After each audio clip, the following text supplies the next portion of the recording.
Here we are, clan the isms, cataclysm great. Our people out here struggling, trying to make it in the state. Everybody out here doing it, but we the ones who late. Now family, we the ones who gotta delegate. Get that money and the power, never be fake. Stick to code, sign for 3. What did he say? Create jobs, support our own. Educate the same empire back your home. Got 3 degrees, triple 10. 3 PhDs, now we on the CNN. BBTV, let's talk about negligence. Ignorance is bliss, but we can turn it to intelligence. Believe none of what you hear, half of what you see. Let's break it down here on Dr. Boyce TV.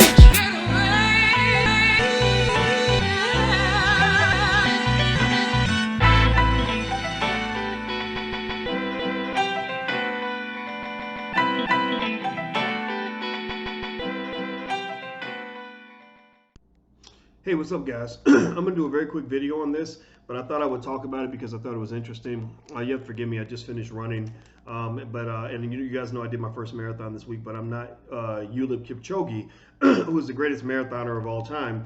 And speaking of Kipchoge, I saw a little tweet interface that he had with President Barack Obama.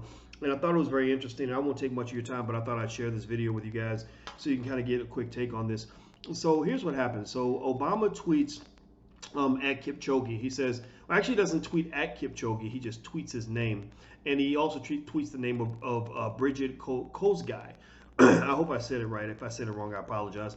He says, yesterday, marathon Eliud Kipchoge became the first ever to break 2 hours. Today in Chicago, Bridget Kosgei set a new women's world record. Staggering achievements on their own.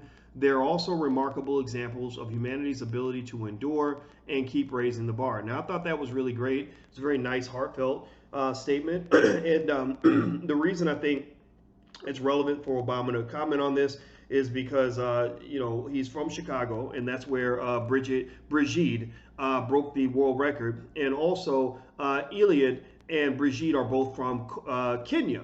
Now, if you recall, Obama's from Kenya also, or at least his father, Obama's father was born in Kenya, as the story goes. Now, here's what was interesting to me, and I think that there might be more to read into this than we might think, but maybe I'm just, maybe I'm going overboard, but feel free to share your thoughts on this. But so Eliud wrote back, and he wrote, "Dear Mr. Obama, thank you for your special words. In life, we hope to inspire others. Thank you for inspiring me. It would be my greatest honor if we could meet and discuss how we can make this world a running world, as a running world is a peaceful world." And he hashtags "No human is limited." Now, I think that that's a very nice response. There may not be anything to this. He may just be sort of reaching out and saying thank you for tweeting at me. Now, the one thing that I will say, though, is the first thing I picked up on this is that it's very subtle. But by requesting a meeting, in a way, he's publicly throwing down the gauntlet at Obama. He's saying, "Hey, would you like to meet with me, Mr. Former President? I'd like to talk to you."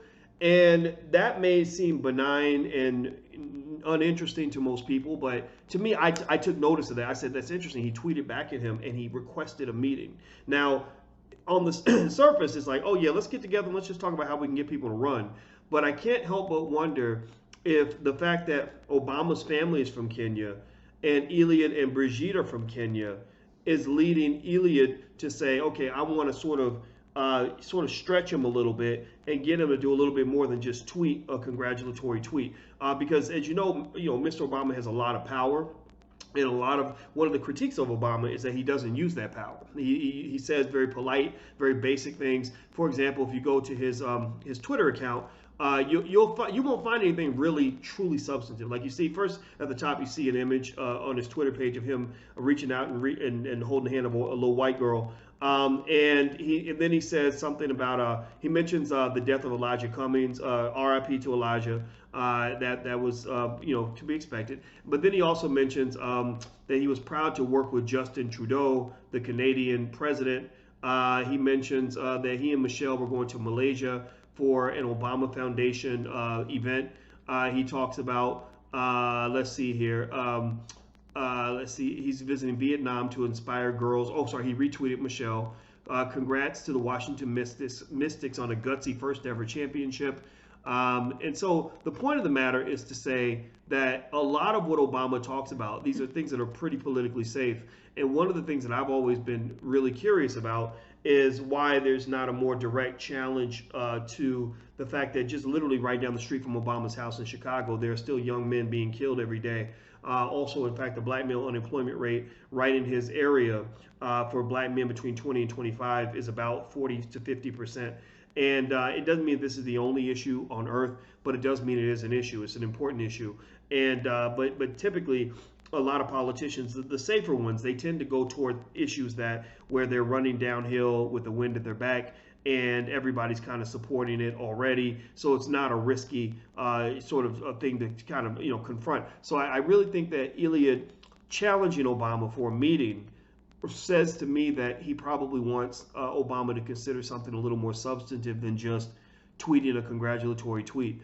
I also think that with Eliud having the mindset of a world record-setting marathoner. I don't know if any of you've ever run a marathon. Marathoners. A few things about marathoners. They tend to be actually the percentage. You say more PhDs run marathons or something like that, or they're more likely to have PhDs. They're very persistent people. They're very gutsy, gritty, tough people. Because running a marathon is a tough challenge. Only 0.5% of the nation ever completes a marathon, right? 1 out of every 200 people. So I wonder if Eliud's disposition as a human being, the very Spartan lifestyle that he lives, the fact that he's deeply rooted in the well-being of the Kenyan people, is leading him to push Obama to do a little bit more. I don't know. Maybe there's nothing. Maybe he just wants to meet with Obama to figure out how they can get more people to run. But I personally think that there's more to it than just thank you for your tweet. Let's sit down and have a beer. I think that there's probably some deeper issues to discuss. Because the other thing, too, is how often do you mention, or do you hear Obama even mention his Kenyan background?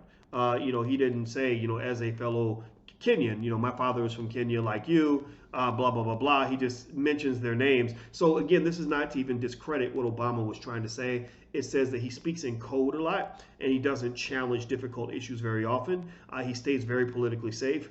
And I think that does make him a little bit of a liability to black and brown people around the world, because we don't live in a world that's safe for black people. And we are not having safe conversations. If you recall, this week you had the whole shooting of the Amber Geiger shooting with Botham Jean. Obama said nothing about that. Then a week later, you had the shooting of the sister Tatiana Jefferson in her house by a police officer. Obama said nothing about that, but he'll tweet all day about Girl Scout cookies and rainbows. But when the hard issues hit the black community, I kind of ask you to ask him, where are you? Why aren't you there on those issues? Because we were there for you when you needed us to vote for you. But then again, maybe that's just me. Maybe that's just my approach. I don't know. But I'm out of here, guys. Hit the thumbs up button. Hit the share and subscribe button. Don't forget, join our social media platform, blackenough.com. This is where we have really good conversations for the black community. Also, if you want to learn how to get your business moving and off the ground, and you want to learn from smart people, it's not just me. I roll with a bunch of smart people. Go to theblackbusinessschool.com. That's a university built for you, by you, for our community, putting our community first. So go to theblackbusinessschool.com. You can actually get started for free. There's a specialist right there waiting to talk to you about your personal wealth plan and your personal goals. So theblackbusinessschool.com. And of course, you guys know I'll be in New York next week. You can go to drboycenewyork.com if you'd like to join that seminar. So I'll see you guys soon. Take care. Have a great day. Peace.